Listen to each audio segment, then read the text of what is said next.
Se quedó conmigo en el fracaso, en mi oscuridad y mis momentos bajos.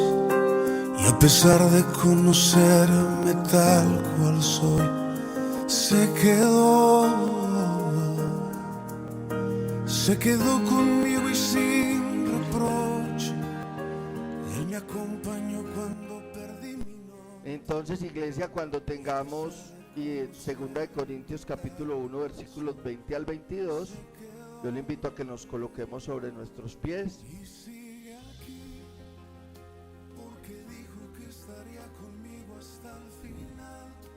y vamos a leer y vamos a estudiar la palabra y vamos a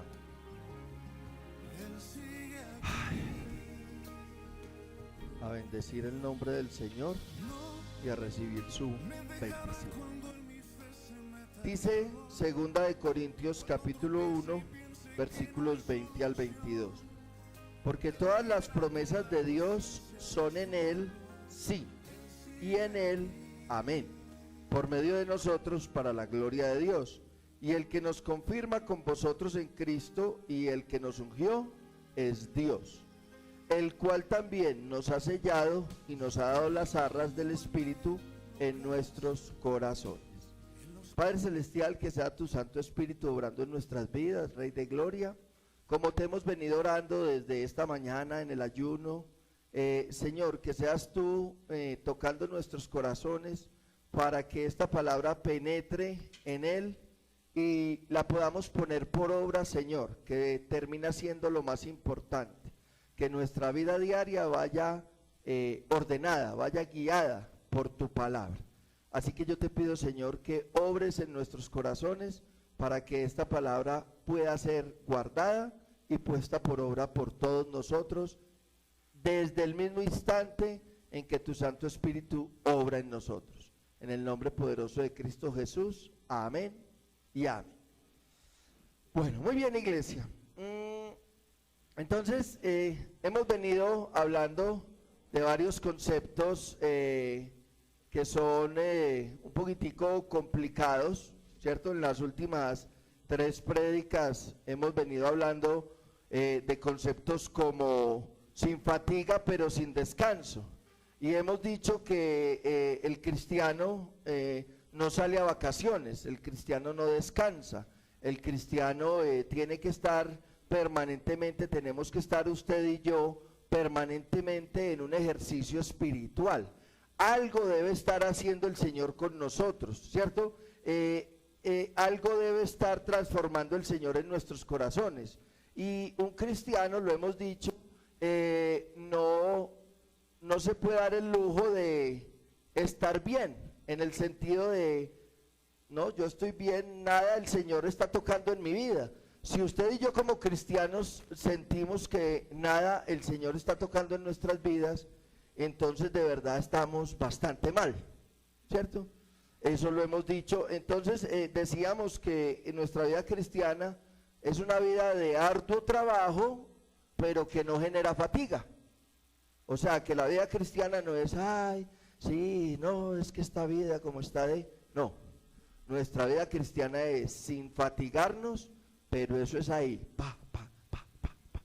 trabajando el Señor en una cosa, y salimos de esa y el Señor viene y trabaja en otra, y en otra, y en otra, y en otra. ¿Listo? Ok. También luego vimos el yo que vale la pena, y el yo que vale la pena era ese yo que no se esconde, era ese yo que no se justifica, sino el yo que asume su responsabilidad, el yo que se declara culpable, el yo que se humilla delante de Dios y se declara culpable. Y entonces afronta o asume primero las consecuencias de lo que está haciendo mal, pero segundo la orden de Dios, ¿cierto? Que viene y se humilla delante de Dios, reconoce que es culpable y entonces atiende a la voz de Dios para redireccionar su camino, ¿sí? Porque nosotros siempre peleamos contra el yo. Entonces el yo que yo me, usted me, nadie me, todos me. Pero veíamos en esa historia de David un yo que se equivoca, pero que sale al frente y dice, soy culpable, ¿qué hay que hacer? ¿cierto? Ese era el yo que vale la pena. Y luego más recientemente vimos las protecciones de la obediencia, ¿cierto? Y entonces mirábamos que la obediencia nos protegía, ¿sí? Cuando nosotros somos obedientes a la voz de Dios, que eso actuaba como un escudo, como el Capitán América. Entonces Dios venía y protegía a su pueblo obediente, ¿cierto? Y veíamos entonces que nosotros nos podíamos desgastar mucho orando, clamando, haciendo, pero que el Señor desde por allá como que nos preguntaba: ¿y vos sabes lo que tenés que hacer hoy? ¿Vos sabes lo que te estoy mandando hoy? ¿Sabes lo que quiero que hagas o lo que quiero que trabajes con esa situación por la que estás clamando? ¿Cierto? Y entonces que si nosotros obedecíamos, el respaldo de Dios venía y cubría de una manera sobrenatural. Ok. Resulta que le estoy recordando eso porque es que el Señor en estos tiempos de estas prédicas me ha venido susurrando algo al oído. Me ha venido susurrando, es fácil, yo estoy contigo, tú puedes en mí, mi espíritu mora en ti. Y resulta que en este tiempo, entonces se me acercan personas, o personas me cuentan la historia de otras personas como para que yo dé mi concepto, y resulta que vienen personas con situaciones bastante duras, bastante difíciles. Y a mí lo único que se me ha ocurrido decir en todo este tiempo es: busca en tu corazón. ¿Y qué te está diciendo Dios a vos? ¿Cuál será la cosa que tenés que obedecer? ¿En qué estarás en desobediencia? Y de pronto eso no es lo que la persona quiere escuchar. Es decir, una persona viene con una disolución familiar bien horrible. Está esperando que yo le diga qué hacer. Y lo único que el Señor me dice en este tiempo es: no, es que tú puedes, busca en tu corazón, examínate. Entonces me ha pasado que de pronto no, pero es que eso es muy fácil porque usted no está viviendo mi situación, es que no sé qué, es que, ¿cierto? No es lo que la persona quiere escuchar, pero es lo único que a mí me sale. Es lo único que a mí me sale de la boca. Es el único consejo que a mí me sale. Yo hablando con Dios, entonces el Señor me dice, es que eso es. Entonces viene otra persona con otra situación bien horrible y lo único que yo tengo para decirle es, enciérrate en tu pieza, órale al Señor y trata de escuchar lo que Él te dice, no lo que tú le estás diciendo. Y ya después de eso, de pronto lo que el Señor te está diciendo es que estás actuando con soberbia. No, pero yo de cuándo, de cómo. De pronto lo que el Señor te dice es que te está faltando respetar a tu esposo. No, pero es que mire él cómo me trata. ¿Cierto? Entonces yo estaba notando que no es lo que la gente quiere escuchar, no es lo que la persona está esperando escuchar. Entonces yo hablaba con Dios y le decía, pero Señor, ¿cómo es eso? O sea, ¿cómo hago yo para, si la persona se me está acercando a mí o me está haciendo llegar la información, pues, ¿cómo hago? Y el Señor me decía, no, es que eso es. Pero sí me dijo algo que me puso a investigar y como me viene susurrando al oído, es fácil, yo estoy contigo, en mí tú puedes, mi espíritu mora en ti. Entonces obviamente empecé a mirar eso, pero el Señor me decía algo, y es lo que quiero que enfatizar hoy. Es que ustedes, pues no me decía que ustedes, sino que me decía a mí, ustedes no valoran que yo habite en su corazón, no valoran lo que yo he hecho por ustedes. Y ahí, a partir de ahí, entonces el Señor me viene entregando mucha palabra que tiene que ver con el Espíritu Santo, pero no me está entregando palabra de los dones espirituales, no, porque eso es conocimiento. Me está entregando palabra es como de énfasis en lo que nosotros no hemos podido aprender, que es vital para poder atender las dificultades que cada uno de nosotros tiene, porque ninguno de nosotros está libre de estar en dificultad o en una situación que el Señor está trabajando con nosotros, ¿cierto? Ok, entonces vamos a empezar a ver una serie de prédicas sobre el Espíritu Santo, ¿listo? Pero la primera del día de hoy tiene que ver o tiene como título Conociendo mi roomie. El roomie es una expresión en inglés que hace relación a un compañero de habitación, a un compañero de cuarto, a un compañero que cuando uno va a estudiar, los que van del campo a estudiar a Medellín, pues entre 2 o 3 pagan un apartamento, o ahora que la moda es irse para Estados Unidos, allá entre todos llegan y se colaboran y pagan porque los arriendos son muy caros, o los venezolanos que se vinieron para acá, que viven como 15 en una casa, la idea es colaborarse en eso, ¿cierto? Ok, entonces ese es el título de la prédica, Conociendo mi roomie. Y es lo que vamos a empezar, vamos a conocer a nuestro roomie, porque yo le voy a hablar de cosas básicas, pero el Señor nos va a estar haciendo un énfasis en algo que nosotros no estamos haciendo. ¿Listo? Amén. Entonces empecemos de atrás para adelante. Mire lo que dice el versículo 22.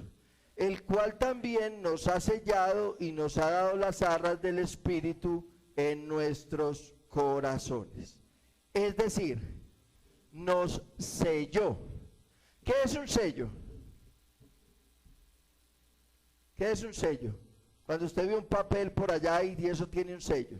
¿Qué es un sello? Una marca. ¿Una qué? Una marca, una confirmación, ¿cierto? Eso es el Espíritu Santo para nosotros, el cual también nos ha marcado, ¿sí? Nos ha sellado, es decir, es una confirmación, ¿cierto?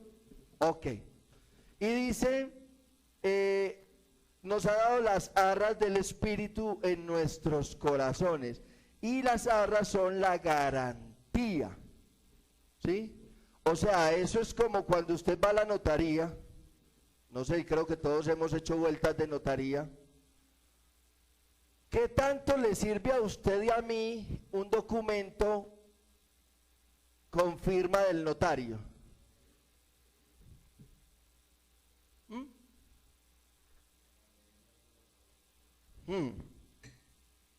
Y sin sello, no vale nada. Eso tiene que tener la firma del notario y el sello de la notaría.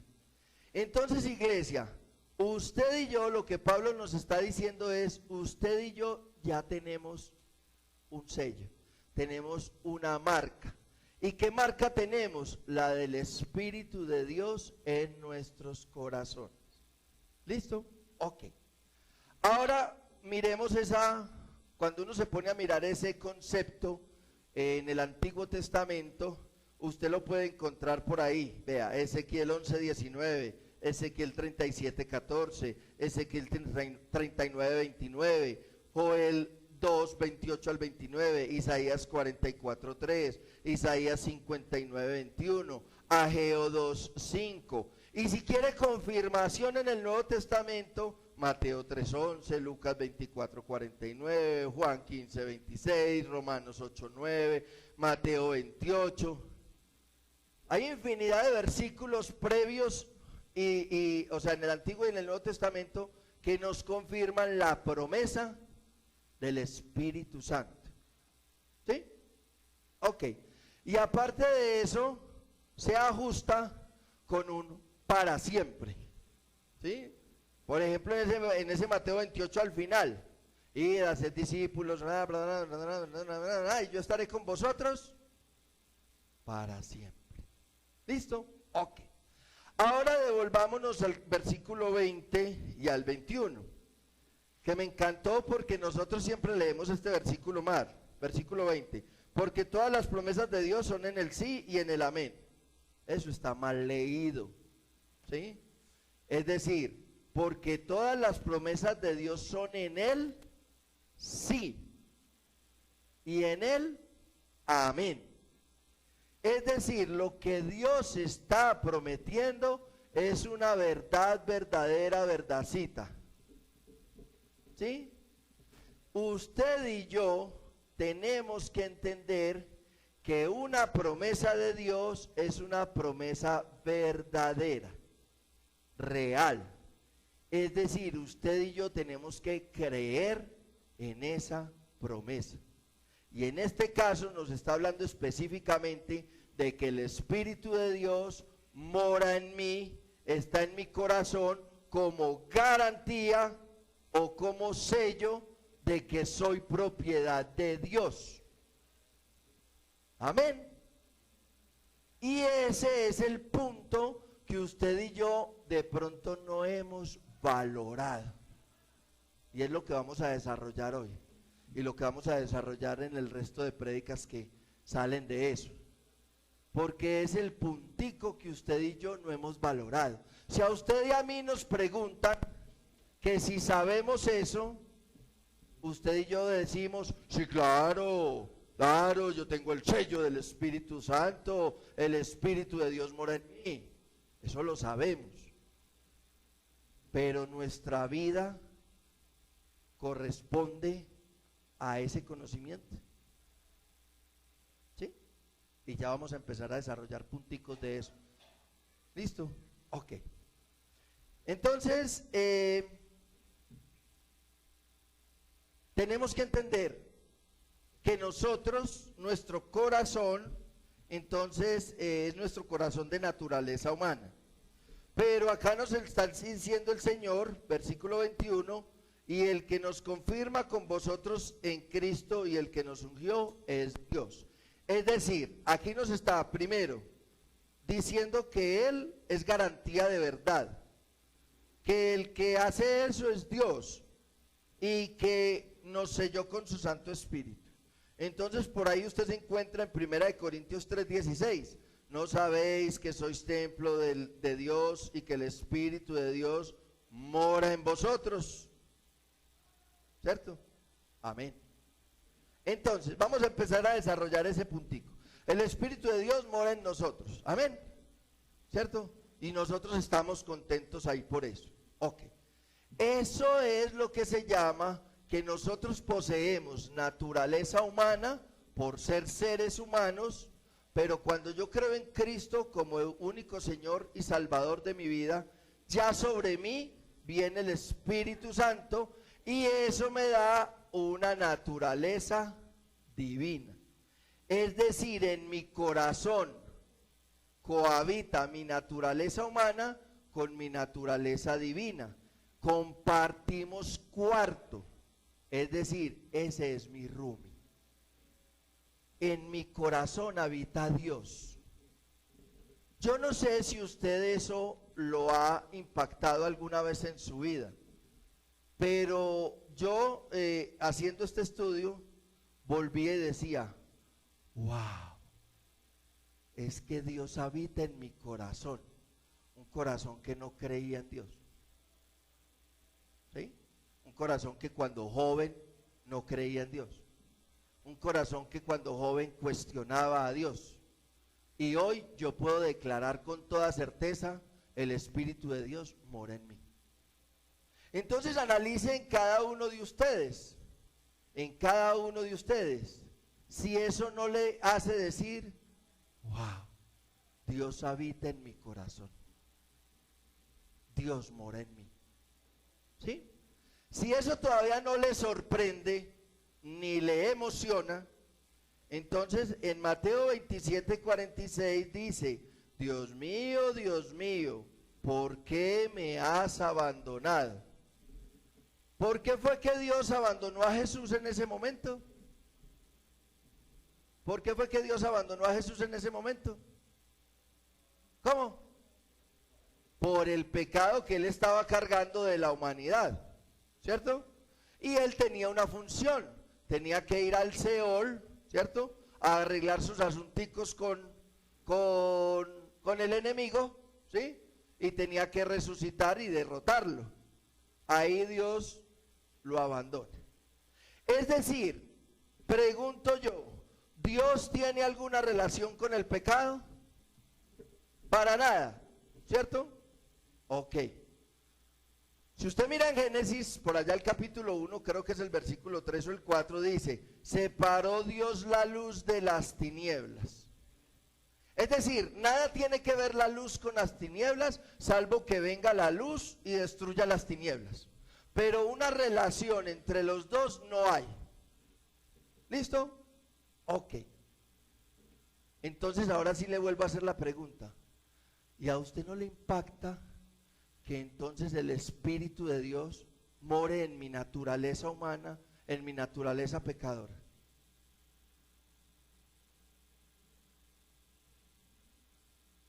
¿No le impacta? ¿Cierto? O sea, el Espíritu de Dios mora en mí. Que de pronto more en fulanito peranito que es como más bueno que yo, pero en mí. Ok, muy bien. Entonces empecemos a mirar desde ahí. Dice por allá en Juan 14:17, el Espíritu de verdad, al cual el mundo no puede recibir, porque no le ve ni le conoce, pero vosotros le conocéis porque mora en vosotros y estará en vosotros. Iglesia, por eso es que se le repite tanto y el Señor nos repite tanto. Usted y yo no podemos vivir nuestra vida normal como todo el mundo. ¿Sí? Usted y yo no podemos llevar nuestros matrimonios como todo el mundo. Usted y yo no podemos llevar nuestra juventud como todo el mundo. Usted y yo no podemos llevar nuestra vejez como todo el mundo. Usted y yo no podemos manejar nuestras empresas como todo el mundo. Usted y yo no podemos ser empleados como todo el mundo. Si quiere se lo vuelvo a repetir para que me entienda. El mundo no puede recibir el Espíritu de Dios porque no le ve ni le conoce. Por eso es que el mundo está allá disfrutando de sus fiestas, de sus cosas, y que qué berraquera de tarima, y que tan bacano no sé qué, y que tan chévere no sé qué. Yo espero que usted no esté disfrutando de eso. Usted y yo nada tenemos que ver con eso. A usted y a mí, esos cantantes no nos parecen buenos, no nos llaman para bien. Ese bullicio no nos parece. Es lo que debe ser. Si usted todavía tiene dificultades con eso, pues bueno, usted está en su proceso y siga trabajando en ese proceso. Pero usted y yo nada tenemos que ver con el bochinche. ¿Sí? Porque usted y yo sí reconocemos que el Espíritu de Dios mora en nosotros. Eso marca la diferencia. Eso marca la diferencia. Entonces, ¿qué es que fulanito me hizo mucho daño toda la vida? Sí, pero usted es el Espíritu de Dios, entonces no puedes vivir con resentimiento, ni con maldad, ni con... No, ya no. Ya no podemos. Entonces, si todavía hay resentimiento en mi corazón por algo viejo, pues entonces doble rodilla y trabaje y pídale a Dios y siga clamando hasta que usted salga de eso. No, es que a mí, es que la música, es que me pajeta. Entonces usted todavía tiene problemas ahí, entonces ore, trabaje en eso, permita que hasta que eso. Amén. Ok. Juan 14:16 dice, y yo rogaré al Padre y os dará otro consolador para que esté con vosotros para siempre. Entonces, dentro de eso que estamos viendo, el primer punto, el primer principio, la primer gran consecuencia, o lo primero que usted y yo tenemos que tener en cuenta de saber que el Espíritu de Dios mora en vosotros, es el primero que es, no estamos solos. Eso usted y yo no lo tenemos que meter en nuestra mente, no estamos solos. Ahora, yo le pregunto, ¿Cuál es la primera reacción suya y mía cuando estamos en una dificultad y se nos cae el mundo encima? ¿Cuál es la primera reacción suya y mía? Señor, ¿dónde estás? ¿Pero qué es esto?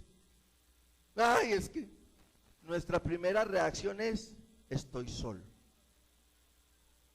¿Usted se imagina cómo se siente Dios cuando usted y yo como cristianos pronunciamos eso? No, pero es que yo estoy solo para esto, yo estoy solo para lidiar mis hijos, es que ese marido no me colabora, es que yo estoy solo para lidiar con la economía, en la casa nadie aporta, es que yo estoy solo para lidiar con este vicio, a mí nadie me colabora, es que yo estoy solo para lidiar con esta enfermedad, a mí nadie, es que yo estoy... ¿Usted se imagina cómo se siente Dios allá? Yo creo que Dios es, ¿yo qué? Estoy ahí, porque nuestra primera reacción es sentirnos solos. Y es lo primero que nosotros tenemos que reformar en nuestro pensamiento.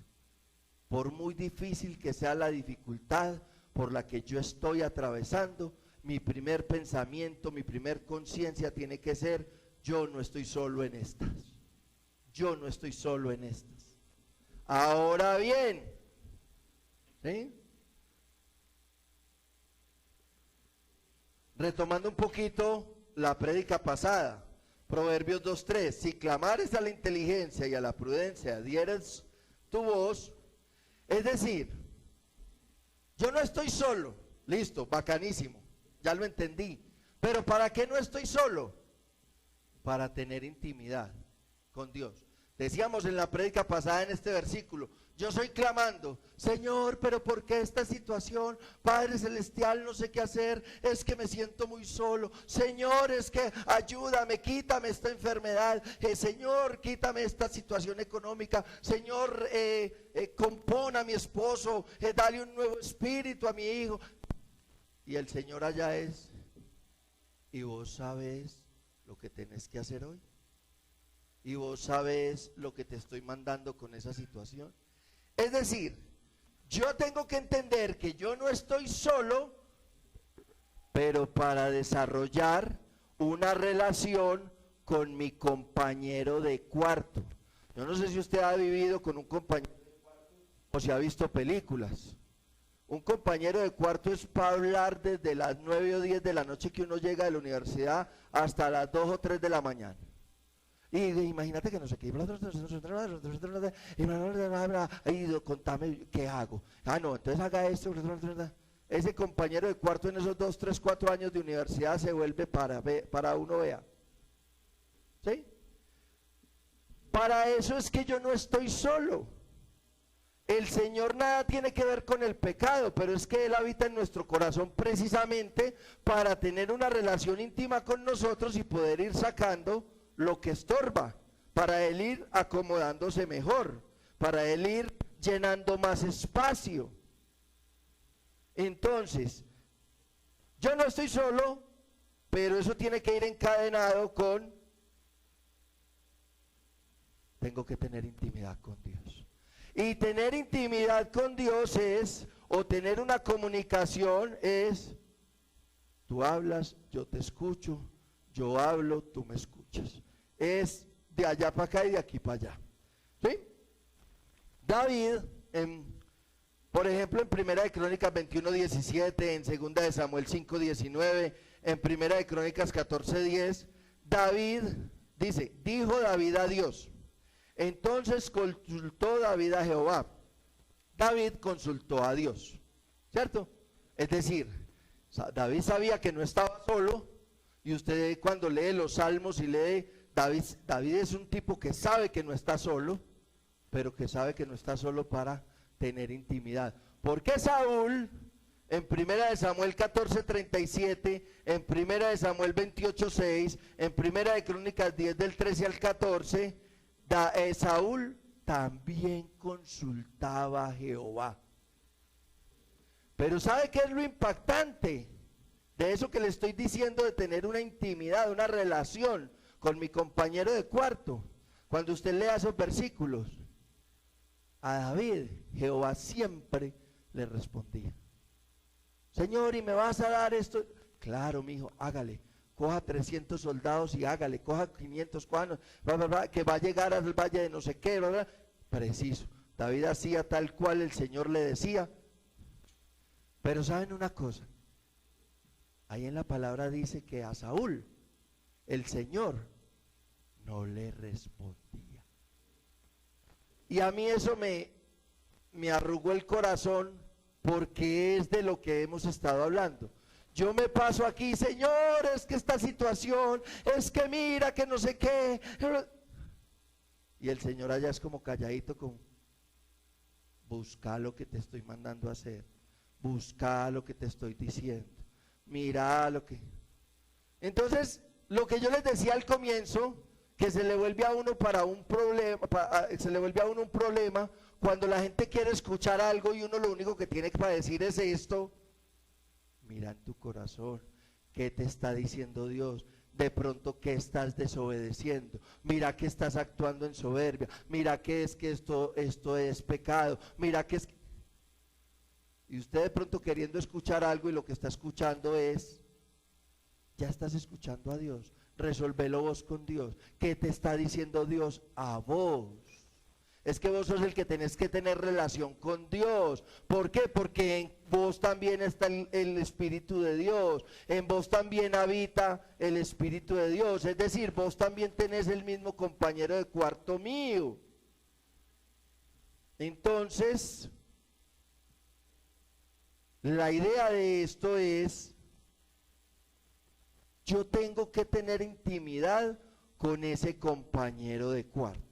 Entonces, 1, no estoy solo, pero 2, no estoy solo para poder tener intimidad.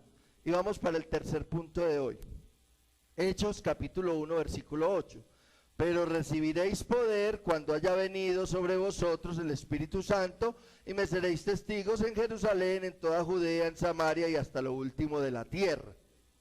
Entonces, no estoy solo. Tengo intimidad con ese compañero de cuarto, con ese Dios que habita en mí. Pero esa intimidad es para desarrollar el poder que hay en el Espíritu Santo, es decir, el poder que hay en mi corazón, el poder que habita en mi corazón, el poder que hay en el centro de operaciones. ¿Recuerdan el video que les mostré del centro de operaciones donde Alegría maneja? Ahí también hay poder. Y la palabra poder es dunamis, eficacia, fuerza, maravilla, milagro, potencia, valor. Es decir, usted y yo en nuestro corazón tenemos una capacidad sobrenatural. Ojo, ¿para qué? Y me seréis testigos. Eso es una declaración, una afirmación, no es una posibilidad. Es una promesa. Recibiréis poder y me seréis testigos. Y recuerde que las promesas en Él son sí y en Él son amén. O sea que usted y yo tenemos la capacidad para hacer cosas asombrosas, sobrenaturales. Y no me refiero a irnos a parar muertos en el cementerio o irnos para el hospital a sanar a todo el mundo. No, no me refiero a eso, porque eso hasta los brujos lo hacen. No, me refiero a esa parte espiritual, es decir, a comportarme como un hijo de Dios que está marcado. Yo tengo la capacidad de hacerlo, es decir, yo tengo la capacidad de perdonar ese daño que me han hecho toda la vida. Yo tengo la capacidad de salir de mi situación económica sin deudas y poderle decir al banco: no, no me preste, gracias, Dios provee, y me muevo. Tengo la capacidad de decirle a mi hijo: es que esto se hace así, ¿no quieres? Ah, bueno, entonces asume tus consecuencias, que te vaya muy bien. Tengo esa capacidad. Tengo la capacidad de amar a mi esposa. Tengo la capacidad de respetar a mi esposo. tengo la capacidad de hacer las cosas honestamente, tengo la capacidad de pagar bien en mi empresa, de pagar salarios justos, tengo la capacidad de pagar los impuestos, tengo la capacidad de ser un buen empleado, de llegar a tiempo, de salir de último, de hacer lo que me mandan. Tengo toda la capacidad de testificar de Cristo.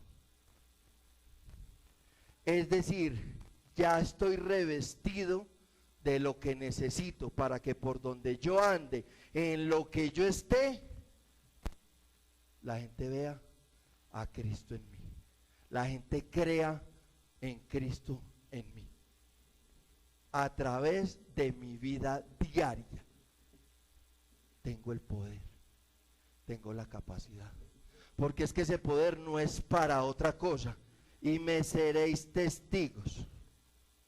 O sea, darán fe de mí. ¿Qué es un testigo? El que da fe de algo. ¿Sí? Usted se robó esa plata, tráigame un testigo. Y viene el testigo y dice, sí, yo te vi. Señor juez.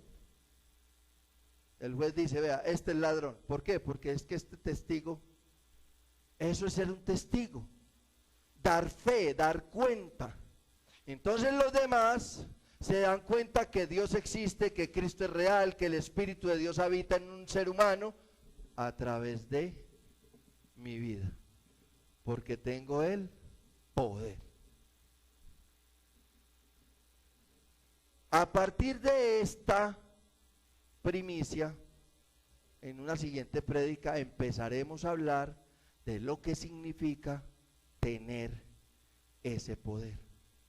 Pero hoy por el momento, lo primero es que usted y yo salgamos con una idea del valor que tiene tan grande que el Espíritu de Dios quiso Él morar en usted y en mí. Porque quiso. Ni porque usted y yo somos buenos, ni porque usted y yo somos excelentes seres humanos. Antes, al contrario, precisamente vino donde nosotros siendo unas cosas horribles, ¿cierto? Y nos ha venido transformando y nos ha venido componiendo. Pero no es precisamente por haber sido buenos que Él vino a nosotros. Él quiso que fuéramos nosotros. Entonces créame que si Él quiso que fuéramos nosotros, no es para otra cosa que no sea ser testigos de Él. ¿Por qué se lo digo así? No todo el que me dice Señor, Señor, ¿cierto? Usted sabe el resto. No todo el que me dice Señor, Señor entrará, sino solamente el que haga la voluntad de mi Padre, ¿cierto? A todas las naciones las tendrá ya y empezará a escoger unos como ovejas a la derecha y otros como cabritos al lago de azufre, que no está destinado para nosotros. ¿Sí o no? Ah, bueno, entonces por eso es que nosotros tenemos que entender que no estamos solos para tener intimidad con el que no está, con el que nos acompaña, para desarrollar el poder que Él nos da, para testificar de Él. Ni siquiera es para nosotros, ni siquiera es para nosotros, es para testificar de Él. En mi oscuridad y mis momentos bajos, y a pesar de conocerme tal cual soy, se quedó conmigo y sin reproche. Él me acompañó cuando perdí mi norte, y a pesar de conocerme tal cual soy, se quedó.